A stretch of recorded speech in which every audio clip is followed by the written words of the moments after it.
Taking a decision is easy. Taking the right decision is the hardest part. And nobody in the world is born with the perfect decision making capabilities. Hey there, this is Akshit Madan and welcome back to a new video. And in this video, I'm going to talk about a decision making tool, Ringisho application that I've completely coded using Flutter. I'm going to talk about its features, how it is different from all the other decision making tools that are already available in the market, and which all difficulties I faced while coding this application. I'll also be talking about the technical part of this application, like which all state management libraries, which backend I have used in this application. But if you wish to directly jump to see this application, you can check out the link in the description. You can download from Play Store and App Store, and you can explore this application by your own. So let's begin with a very simple activity. Just think of a decision that you took recently. Think of all the difficulties that you faced. Think of all the tools that you used or referred to make that decision. And think of all the friends and family you asked to contribute to your decision. So just pause the video here and write your decision on a paper. So let me take my example. So recently I was facing difficulties using my laptop. Its RAM was very low. So I decided to buy a new laptop. So I was very confused like which laptops are good for content creators like me, because I have to edit the videos, I have to code Flutter, where RAM is required, you have to run the emulators and all that. So I was very confused. So what I did was I directly searched on Google which all laptops are good for engineering students and which all laptops are good for video editing. I also searched on Quora and YouTube, but there I was getting bulk of answers. Many people had their own recommendations, they had their own opinions. Some people were selling the affiliate links and all that. So I was very confused. So the application that we are going to talk about in this video solves this problem.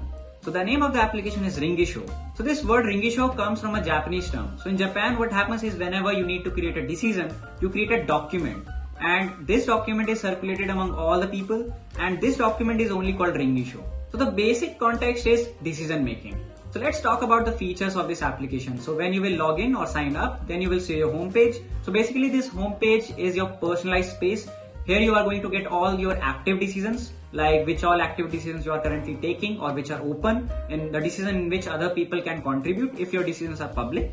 Then you also get the collaborated decisions. So let's say you have helped someone in taking his decision, then that decision is going to come in your collaborated decision tab. After the collaborated decision space, you get the space for closed decision. Let's say you are done with your decision, you have taken it, and you think that you are satisfied with the decision and other contributions. So your decision will be closed and it will not be available for other people to contribute, and it will be visible in just your closed decision space. Coming on to the explore section. So here all the public decisions which other people are taking, it will be visible for you. You can go inside them, you can contribute, you can help other people take their decisions smartly. And as soon as you will make a contribution, you will become the contributor of that decision. So after the explore tab, we have the add decision tab. And this is the place from where you need to create your decision. So first of all, you need to enter a title. In a few words, you can define your title. Then after that, you need to write the context. So this is the place where you can write your conditions that are to be applied on your decision. Let's say you want to buy a laptop, but your budget is $1,000. And you also want to put a condition that you need at least 8 GB RAM, computer suggestions, right? So these are all the conditions. And all these conditions you can put in the context section. After writing the context, you get two options to add the polls, to add the pros and cons. First, let's focus on the polls. So let's say you're creating a decision. So where should I visit in the coming summer vacation? And you have two options in your mind. Let's say Hawaii, and second option is Dubai. So what you can do is you can create a simple polls. You can enter a title, polls title, and you can put these two options there. So people will know that, okay, the person has already decided these two places. We only need to vote from these two options. So you will get the insights like how many people are voting for Hawaii, how many people are voting for Dubai, right? Coming on to the feature of pros and cons. Let's say you have almost decided that you want to buy a MacBook Pro, but you still want to get some pros and cons or some other opinion of people. So what you can do is you can add a simple pros and cons, give it a title and post it. Then people will add the pros and cons related to your half-made decision or your opinion or your decision. And people will be able to write pros and cons related to MacBook Pro. So after filling these simple fields, you also get one more option, and that is the option for changing the visibility. So let's say you want to make it public, then you can choose public. Then let's say you only want your friends and family members to contribute to your decision. Then what you can do is you can simply choose private, and then you can ask them privately to come to your decision and collaborate with them.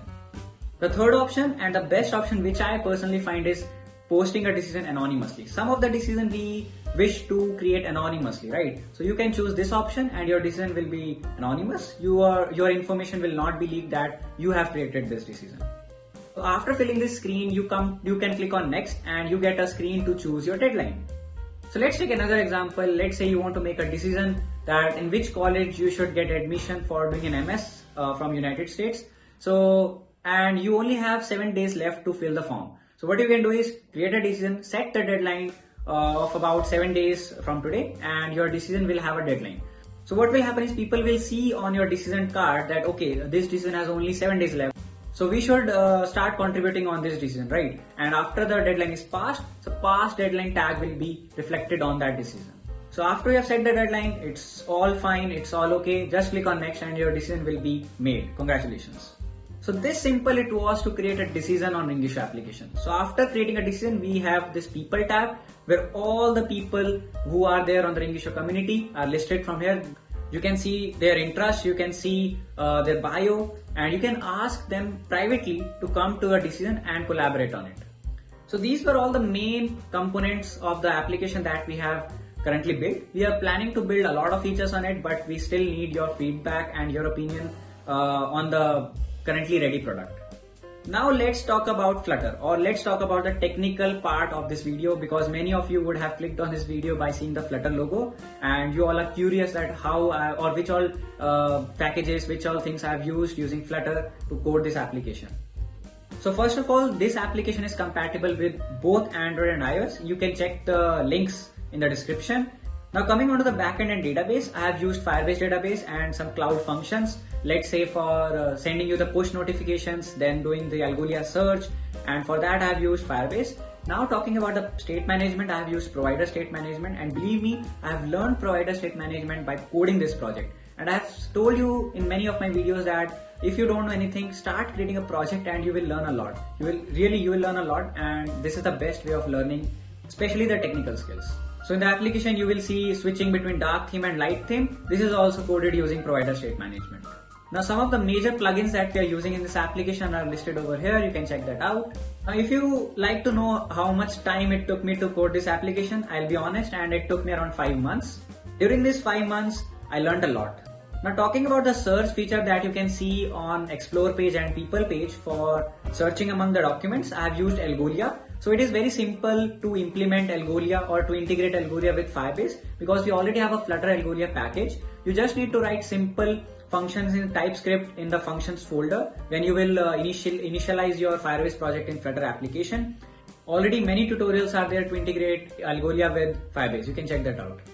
Now if you want to know the difficulties that I faced while coding this application, I would like to say one thing. That was deep linking. So what happens is when you have already created a decision and you want to share with someone else, then what you can do is through a Ringisho application, you can copy the link or you can invite them using notification. So while you copy the link, so our motive was that when someone clicks on that link, he or she should be directed directly to your decision. So this we implemented using Firebase deep linking, and there I got a little bit stuck, but finally it was solved and we were able to move over it.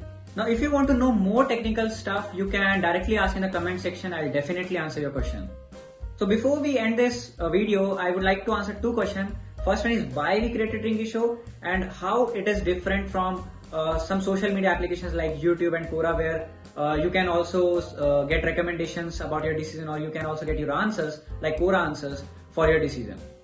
As you know that nobody is born with perfect decision making capabilities, and every one of us learns through experiences. But I think that through experiences we can learn a lot, but still for making decisions we still need other people's opinion also, because apparently making a decision is not going to affect us, but it is also going to affect the people around us. So our motive was simple, just to create a simple platform where you can make decisions and you can get other people's opinions.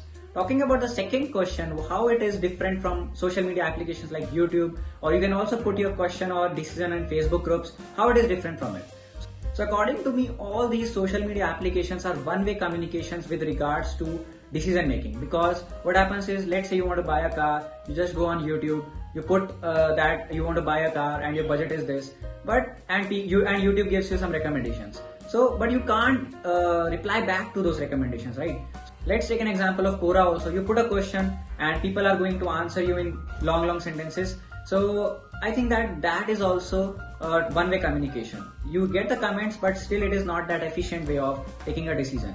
So what we have done is, instead of creating a social media, we have created a personalized tool where you get a chat room for each and every decision you are making. And on English Show, people don't need to write long sentences of answers, because if you have created a poll, people will just click on option and it will help you in making your decision. So finally, I hope that this is going to motivate you to learn Flutter if you have not started yet, and it is also going to motivate you to create your own product using Flutter. And if you have not downloaded English Show yet, you can download, and the links are in the description. If you have any doubts regarding the working of this application and you are curious to know the technical stuff of this application, you can write in the comment section. I'll be happy to answer all those questions. So till the next content, keep coding, keep innovating, and thanks a lot.